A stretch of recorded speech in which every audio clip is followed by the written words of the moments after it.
Hello mga gwapo, mga gwapa. Mauna siya. Yan ang tawag niyan. Floor polisher machine. See, naka-English siya. Floor polisher machine. Dito kasi ako sa mall. Tsaka, ganyan pala. Wala kasi sa amin yan, kaya ako ignorante. Ganun pala paggamit yan. Ganyan. See. May ano diyan, nakalagay diyan sa ibaba, scrubber, parang ano siya, sponge. Pero ano siya, rough ba? Ganun. Ganun pala, see. Nako. Kintab. Kintab po. Kasi marami kaya ganun.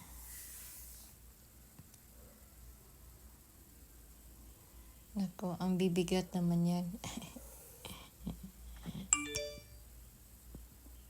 Ganun pala. Muntik na ako mano niya. Ang ganda naman pag mayroon ganyan sa bahay. Hindi na nakakapagod maglampaso. Lampaso.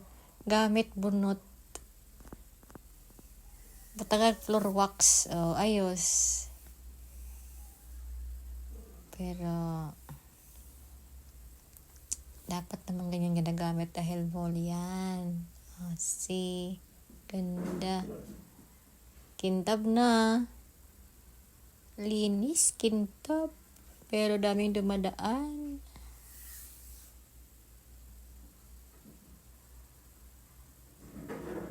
Piksat yan.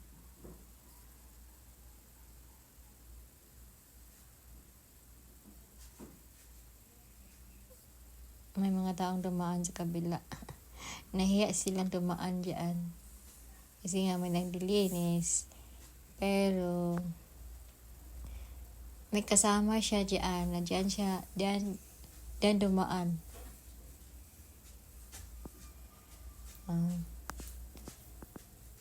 Yan. Ayan. Dyan siya padaan. Naabog na po yeah.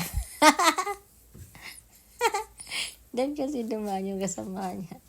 Kaya nadumihan naman uli. Babalik ka naman yan. So katawa. Walang benda.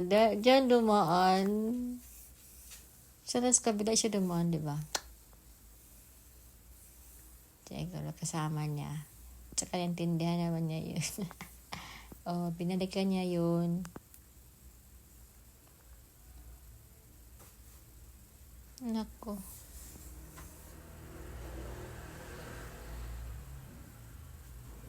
Ganun pala.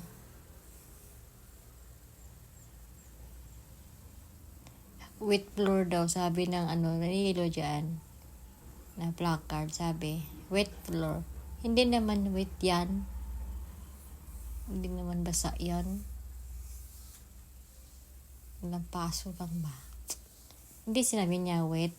Dapat sabihin niya, ano ba dapat gawin? Ano dapat ilagay dyan sa placard na yan? Comment yun na lang. Hindi ko alam eh. Yun. Ito. Dapat siya maglinis na walang tao. Yung pag-open ng mall ba, before mag-open ang mall, mga alas 6, diyan siya maganyan. Para malinis ngayon na tapos maraming taong dumadaan. Isagabal. May mga pulis dumaan. May mga pulis. Ganon talaga. Buhay ng mga janitor.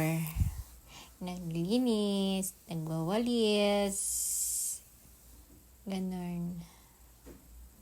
Mapunta siya sa doon sa kabilang lane. Lane ba yan? Hindi. Kabilang kanto. Ano ba yan? Di ko alam eh. Ano ba yung matanda? Nikinto-kinto po siya kay si Tangog bitaw. Di man gudang. Thank you guys for watching.